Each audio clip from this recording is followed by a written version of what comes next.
Hello. This video is about the brain and safety and what we call the hand model of the brain, where we kind of pretend this is our brain. Just kind of a useful way to conceptualize some of the things that the brain does and things that might be really familiar to you as a human person. Um, People come to therapy all the time, kind of like distressed or upset. Um, because they feel ways or their body is reacting in ways that their like reason brain doesn't sign off on, right? Like, oh, I I don't know why I'm freaking out. Like I know there's nothing that's going to happen is kind of the vibe of that a lot of the time. Or, I think I feel fine, but like now I'm crying and like I don't really know what's going on. Or even like um, a really common one that people report, especially like AFAB people in America, is like, oh, I have, you know, this part of me, this inner voice that's like really critical of like my weight and says like I'm, unattractive and fat and that's gross. But, like, I don't believe that about other people, like, I appreciate all body types, and I think anybody can be beautiful, and, like, maybe I'm even attracted to, like, fat or larger people or women or whatever, um, and so, like, what is happening? Like, am I a bad person? Like, I don't believe this, but I believe it about myself, like, what's happening, right? These types of, like, mismatches are really uncomfortable for people. We might say like head heart mismatch or head heart like incongruence is a term some people will use.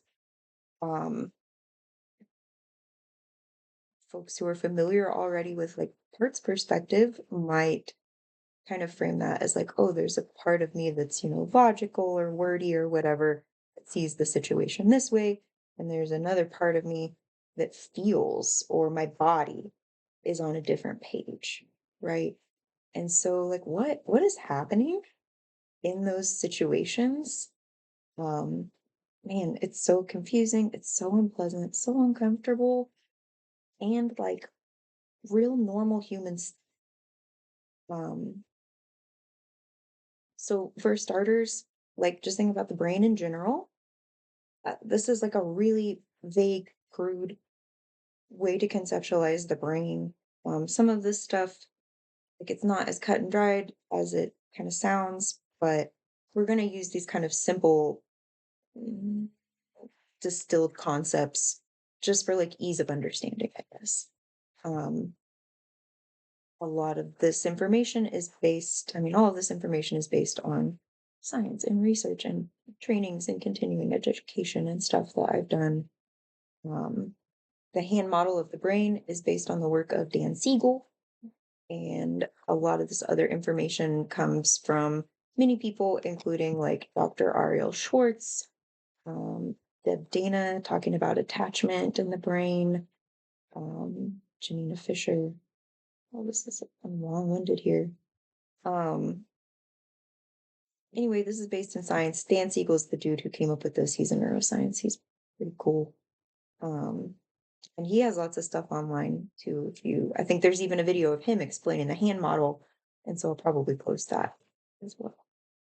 Um, but like very crudely and broadly, um, we have different parts of our brains that work in different ways. Like we have these kind of like structures of our brains or regions that, a lot of people are familiar with, our prefrontal cortex, the stuff that like doesn't really fully develop until you're like 30, I think, or in your mid 30s at this point, they're saying.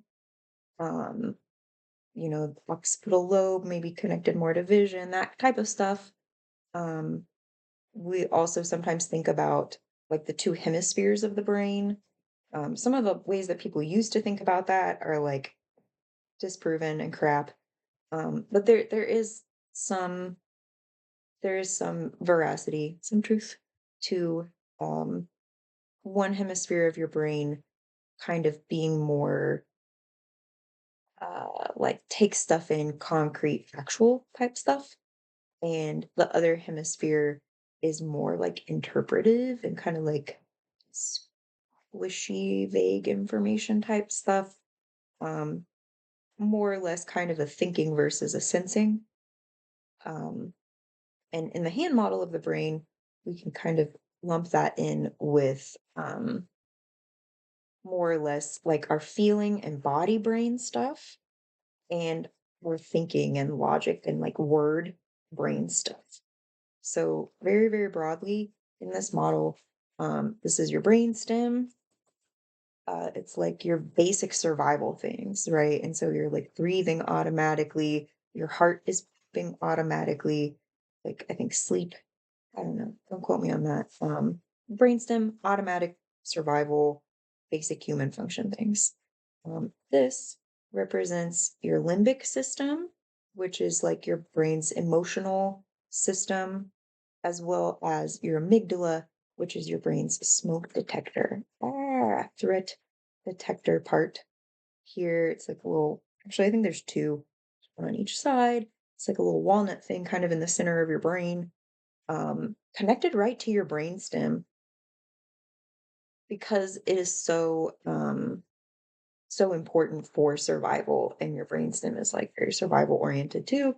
Amygdala is all about survival. Um, and our emotion brain is pretty close, if not the same as our like body stuff brain. That's why we're always talking about like where's that feeling in your body, right? What is that like? What does it feel like to be sad and stuff like that? Because our emotions usually have a physical component of some type. If you're neurodivergent or you've experienced trauma, you might not feel that way. You might not experience yourself that way. That's okay. That's why I'm here. Um, but more or less, emotions and body stuff kind of all together, and logic and reason and like words, thinking stuff more or less represented, front of the brain, here, brain. So when our brain detects subconsciously that we are safe, yay, brain like this, right? Where you're thinking and feeling at the same time. Yes, brain is like that. Um, what do I mean about like subconsciously sensing that we're safe? Like what? Um, so this concept is called neuroception. Neuro like neurology, brain stuff. Ception like perception, right? Neuroception, it's like what your brain senses. So just a minute ago, oh, there's, brain that's like facts and knowledge and, concrete things. And brain that's like sensing and perceiving and interpreting and whatnot. And that's where this stuff is in this like weird, vague, mushy, not mushy, but mushy in a non-concrete sense type part of your brain. Um, Neuroception is the subconscious process that is happening constantly for all of us to detect signs of safety or danger. We are constantly, subconsciously scanning our environment, other people, and within our own body. Signals of safety or danger are going up to the old amygdala, um, and the amygdala basically makes a decision on if something has the vibe of safety or danger. So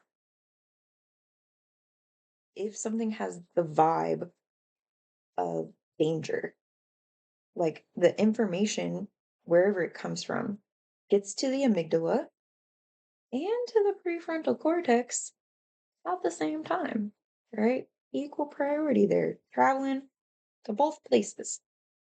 But because survival is really the only thing that all of our brains care about.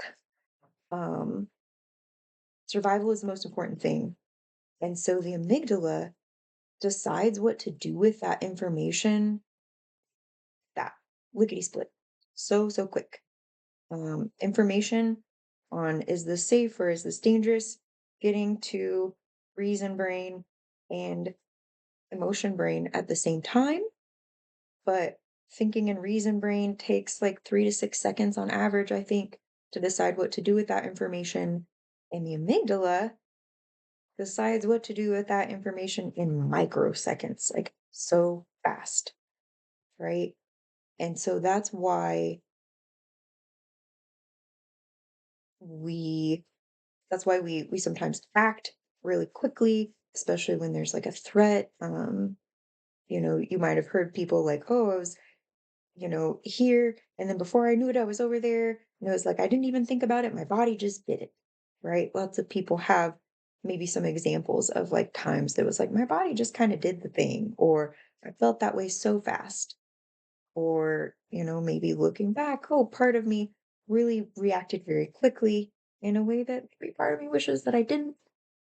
Why is that so fast? It's because the amygdala is so tuned to survival, right? Your brain just will hardly almost not let you die, right? You can't hold your breath and like die from lack of oxygen. It's not possible. You will pass out. Your brainstem is like, pass. We're not doing that. We're gonna pass out, and then you start breathing again. Um, your brain just really doesn't want you to die. It's it's all if you think about like how long have humans been around and why? It's because we have these super strong, fine-tuned instincts, these survival mechanisms, this stuff that goes on in our brains, these processes, they're so quick. Um, because like evolutionarily, if you die, you can't make more of the whatever that you are. And that's really all that evolution cares about. We have this biological drive, not necessarily to reproduce, but to survive as a species, to survive as an individual. So our brains really want that for us. And that's why the amygdala is so sensitive. That's why the amygdala makes those judgments so quickly on like what do we do with this information? Um, because your brain thinks that you need that to survive. Um, so we kind of say like that information gets to the amygdala and here, but amygdala acts so much more quickly. We'll just look at that first. Um, and because it has to act so quickly, amygdala isn't like, "Hey, thinking brain, like, what do you make of this? Like, what do you got going on? What's your take?" Like, we don't have time for that, you know? If, like, a tiger is about to, like, eat you or whatever, like, you don't have the luxury to be like, "Well, I don't know, like, does that tiger seem actually hungry?" Or like, no, no, your brain is, like, going so fast. So, amygdala makes this super quick decision and basically shuts off your thinking brain. And so we say that in that moment, you flip your lid, right? If you've ever been stressed or anxious or whatever and done a thing that maybe in the moment, like, yep, that's what you did. But in hindsight, like, oh, I wouldn't have done that if I'd thought more about it, maybe. Um, That's why we act so quickly. That's why things can feel so intense in our brains. People talk a lot about like spiraling, right? That's a non-clinical term that people use to describe their experiences all the time. And like what's happening when people are spiraling is like probably their amygdala is getting the vibe of something unsafe and they have flipped their lid and their thinking brain is offline and like they're thinking, but it's like it's not usually like logical thoughts, right? It's like, oh my gosh, what if this and what if that? And like then this is gonna happen. And it's like, oh, it's this whole thing a lot of the time catastrophizing and things like that. Um, so we flip our lid and The most basic version of this is like if you've ever wondered what is happening in those moments, or like why you don't have access sometimes if your feelings are really big, why you might not have access to words, or why you might like have this like emotional or body experience that's really strong, but like you're like, oh, I can't really think right now. I can't focus, or my brain's not working, or whatever. Flipped your lid. Um, so another important thing here is like, what are the things that make me flip my lid, right? Because especially when people are like, oh, I'm a spirally type person, I have a spirally type heart. Um, a lot of the time they notice that like those moments of like spiraling, like I'm not spiraling when there is a tiger, right? I'm not spiraling about, I don't know, like somebody actually physically wanting to hurt me in that moment. I'm spiraling about often like an interpersonal thing.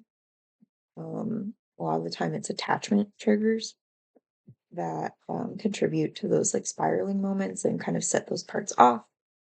Um, so like what's going on there? That's another like thing that is often really distressing to people, right? Because they're like I feel like I'm going crazy.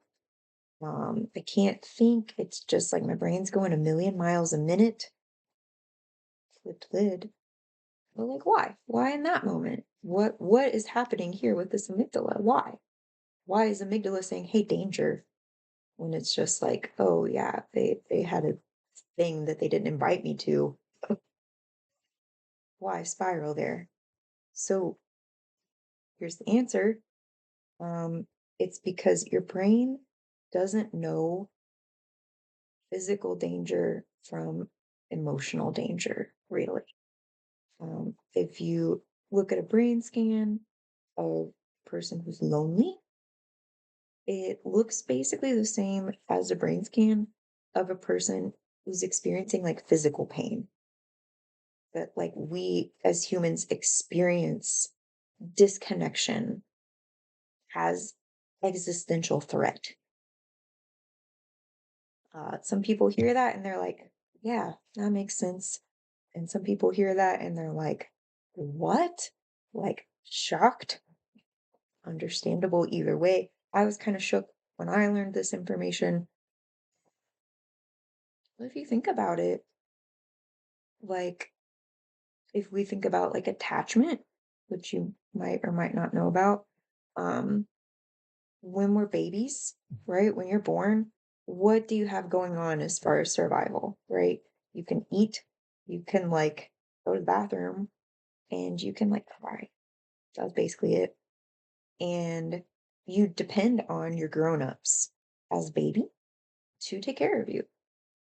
And so you really need, as an infant, like the first things in your life, you need to have this sense that other people are going to show up for you when you need it. You need to have this sense, and like this isn't thinking brain stuff. Babies don't really have that stuff online at that point. This is all this sensing brain, this like social engagement stuff and this body stuff. Babies need to have this like felt sense experience of my people are going to show up for me when I need them. If I have a need, I can communicate that in my baby way, and my humans are going to take care of me. My grown-ups are going to, hold me or feed me or, change my diaper or whatever. Um, and so we have this need, like from the start of our lives as humans, to be connected to another human for survival. That's why attachment is such a big deal. That's why people talk about attachment styles. That's why our attachment system kind of affects a lot of things in our lives when we're not babies anymore. Um, that's a whole other thing. But that's why that's those things are tied together there. Um, so it makes sense that we, as individuals, kind of first need that we have, besides like air and food, is a connection with another human for our survival. Because babies who are alone die. Babies who babies who only get their physical needs met, but don't get held or don't receive affection, like, literally can die. Like, that happens, I don't wanna say all the time, but it does happen. You can if you really like to look up depressing, sad things, you can look up stuff about, like, orphanages, especially historically, where, there's some type of crisis and there's just all these babies and there's not enough nurses or whatever to take care of them. So it's just like take care of their human need for food and stuff and then move on. And like those babies don't survive or they have like big problems. They're not able to regulate their bodies because we develop that skill from other humans in our attachment stuff. Um, so makes sense that as individuals, we need human connection to survive. So, of course, feeling lonely is going to set off that survival brain because it's like, oh no, I need another person to help me. Like that's been my experience my whole life. Um, and if we think about this like bigger picture of humans have existed for a long time and how most of human history we did not live the way that we live now. This, like, I live in a house or an apartment with a couple other folks, and we kind of do our own thing, and like that's it. Like, this is not how humans have lived for most of our lives. Um, for most of human history, humans lived in groups. We lived in clusters. You were seeing like they've done research around like how many faces can a person like remember and recognize. And like there has been some research, I don't know if it's still valid or whatever, but there has been research around like maybe that number is basically the same number as like the size of groups that humans used to live in. Like we used to have these really tight-knit communities for most of human history, and this new kind of nuclear family vibe is new. It is new. Um, if you think about most of human history, what would happen if you were disconnected from your group?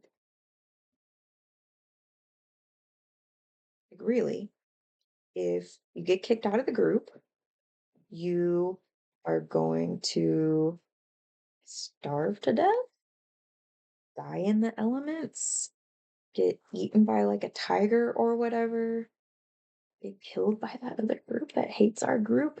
Even though I'm kicked out of the group, like there's still another group that sees me as my original group, and that's a threat. Like, these are really like old situations for humans, right? These are things that have kind of always been threats.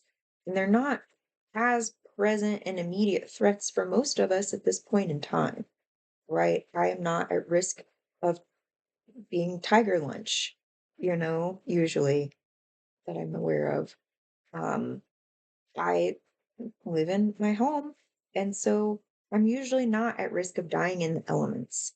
And so even if like nobody ever talked to me ever again, even if I was kicked out of all my human groups, like I would be probably okay. I could have food, I live in my house, safe from animals, safe from other people, whatever.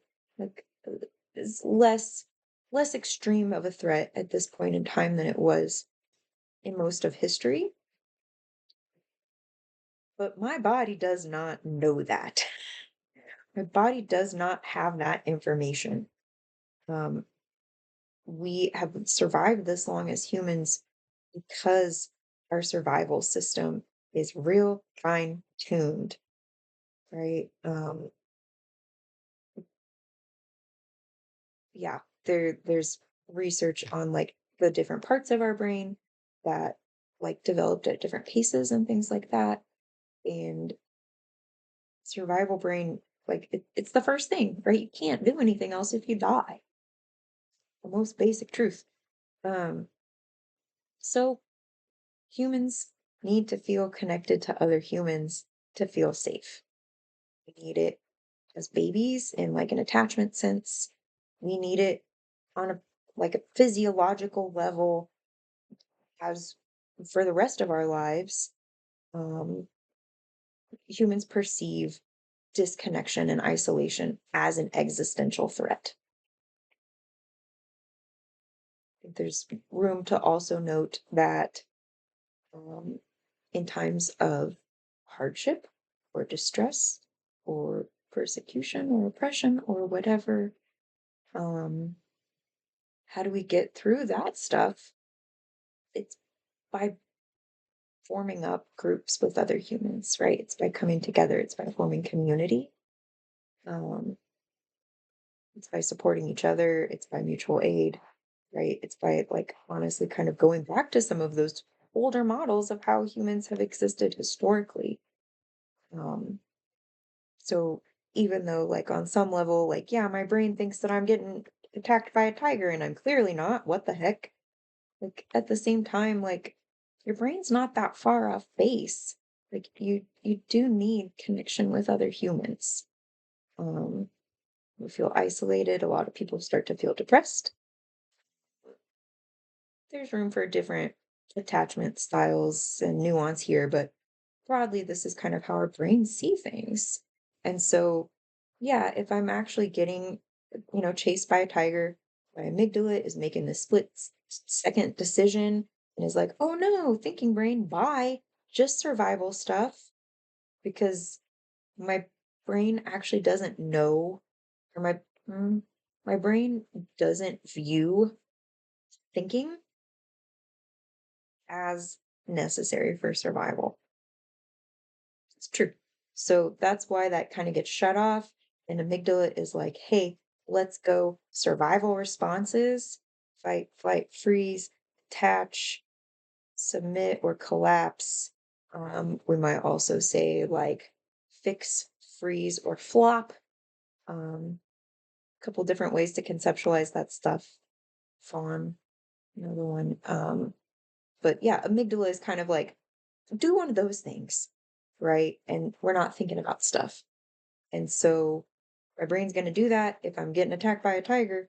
My brain's also going to do that if I feel disconnected, if I feel rejected, if I feel, a sense that I am or could be like excluded from other humans in a way, yeah, that gets me perceived as threat. Flip your lid, ah, go into defense response mode. Can't be thinking and feeling at the same time and regulated and relaxed if there's a threat, right? You just can't. This is why people are always talking about feeling safe and creating a sense of safety and connection. And like, I don't know, I think there was a long time that I didn't understand why people were always talking about safety. Come on, it's weird. No, it's the most important thing, actually. Like, you really can't do a whole lot else if you don't feel safe, if part of you isn't perceiving safety, even on a subconscious or interpersonal level, right? When we flip our lid, we're not regulated, we're not thinking clearly, we can't learn, we're not growing here. Like, we can learn from those experiences, but like, this is a survival mode. Yeah. Excuse me. And by definition, like a survival mode isn't where we're learning and growing. We want our lid on. We want to be able to and feel, think and feel at the same time, both together. And that's hopefully what we're doing more easily, at least, when we perceive safety, connection, um, yeah, able to relax, don't have to be on guard, don't have to be on the lookout for a threat or a risk of disconnection, which is a threat. Um,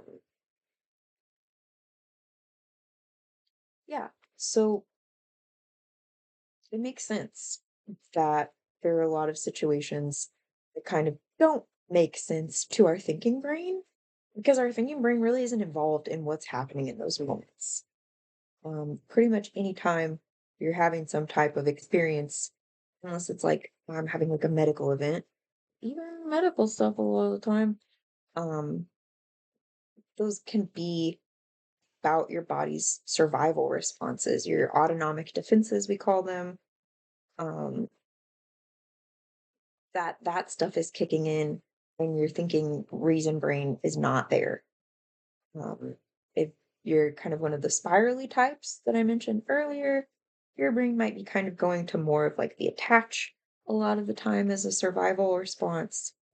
Um, but who knows? I don't know.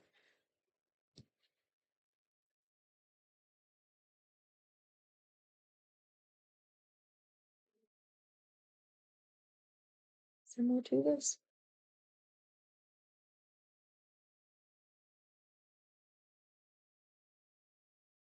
Mm, I guess the only other thing that's coming to mind right now on this, I mean, can take this a lot of different directions. There's a lot more to expand on with all of these things. Um, but I think one other thing that feels like kind of relevant here is people often, very understandably, kind of prefer to work from their thinking brain and maybe not so much their feeling brain. Um, and like that's understandable and okay and appropriate a lot of the time. But when we're in therapy, when we're thinking about our mental health, when we're thinking about emotions, when we're thinking about human connection, like the stuff that we've just been talking about, like these are the reasons that that stuff isn't really in our thinking brain, right?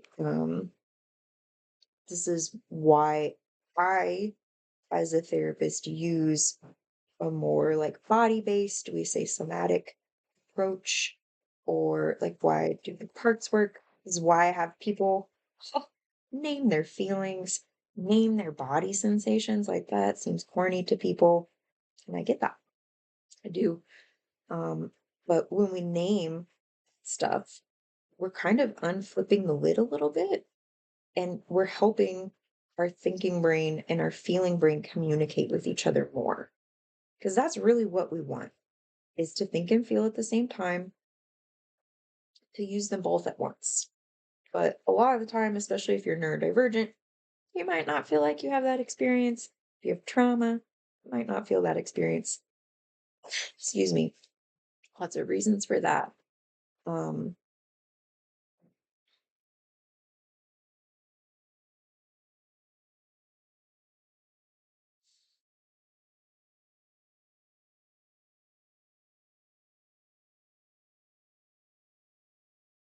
yeah. So a lot of things don't make sense. People come to session and they're like, well, I can't talk. I don't have words for this. And I'm like, yeah, of course you don't. Like, this is in your feeling brain and not in your word brain. And especially if those two parts of your brain don't have a lot of connection to each other right now, like you're probably gonna not have a lot of words, especially when you're deep in your feels.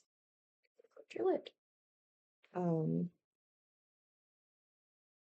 People come to therapy and they're like, yeah, um, I don't know, I'm getting like imagery, or I'll ask people about imagery all the time. And we like that because that's also kind of different brain stuff and kind of helps get out of that like logic and reason brain into more of that kind of sensing type stuff. Um, which like when we're thinking about like trauma, our trauma stuff is in that sensing brain, is in that emotion and body part of the brain. Trauma is not hanging out with your logic brain most of the time. It wouldn't be traumatic if it was, probably.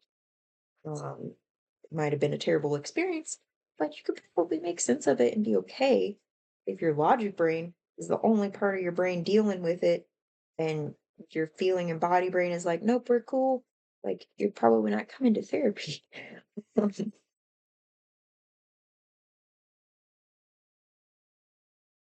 think a lot of folks are more comfortable with kind of those concrete things that make sense and that are tangible. And I think people kind of connect that with like science and being real. Um, but like actually science tells us that a lot of this stuff isn't concrete and like it doesn't hang out in a part of our brain that is concrete.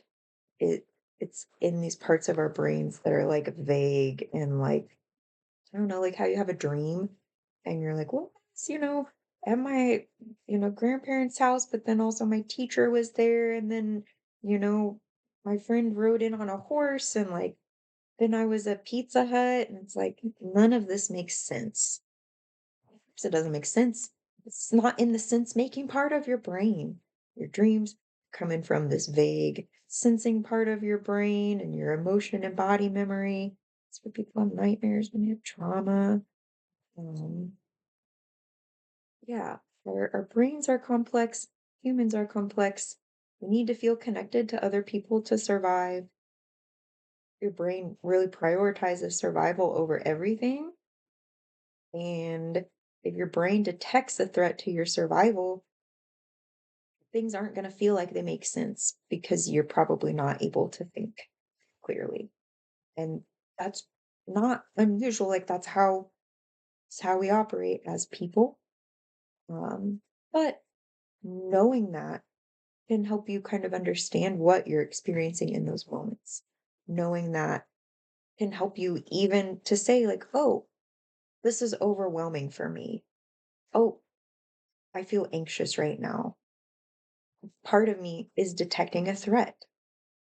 Some part of me must be feeling triggered in this moment because the amygdala is looking for like the vibe, old stuff, and saying, hey, it has the vibe of an old thing. It must be that thing again now. And like, let's respond to that the way we did in the past. Whether the thing now is like the old thing or not, whether that same response actually is warranted in this situation or not. The amygdala is like, here's how we've been getting through a thing that kind of feels this way. So here's how we're going to keep trying to get through a thing that kind of feels this way. Um, and so recognizing like that's what triggered is. So even recognizing like, oh, part of me must be feeling triggered right now. What's this about? Maybe I know, maybe I don't know. Probably not. But even recognizing and putting words to notice a name, notice a name. I'm always telling people, notice that, name that. Tell yourself in that moment that that's what's happening. And this is why.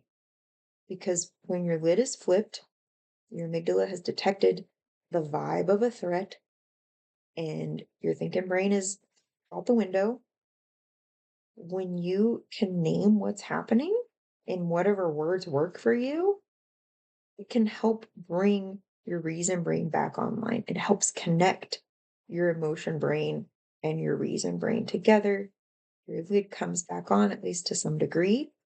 When people are doing grounding techniques like, oh, 5, 4, 3, 2, 1, right? Or, find all the blue things in the room. Those strategies are lid unflipping strategies because they're forcing your thinking brain to come online when your amygdala has kind of kept it out of the picture. So that's how all this stuff is connected. Um, there's obviously lots more that you can do with those moments. Um, past, notice a name or grounding or whatever. Um, coming back to some body regulation can be really important in those moments. Deep breathing, hand on heart, that kind of stuff.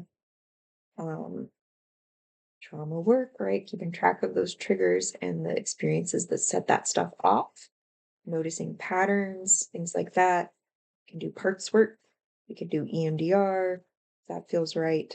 We've got other options. Um, so in the big picture, there's stuff that you can do to prevent stuff from flipping your lid so much. Um, but also like even as you understand yourself more, as you're like getting to know your parts, as we say here, um, even that can kind of help your reason brain and your emotion brain connect more and help widen your window of tolerance, right? That's what that is about, is like, what does it take for you to flip your lid? Is it like real easy for you to flip your lid? You have a narrow window, or it takes quite a bit to get your lid flipped. Your window is wide. That is what those terms are about. Um, but yeah, we can do stuff with that to help widen your window of tolerance, to decrease your reactivity to triggers specifically. Like, there's a lot that can be done, but usually the first step is like understanding what's happening and like being able to kind of explain that to yourself in the moment. Um, One of my books says it helps bring your innate resource of perspective back online. Close the lid.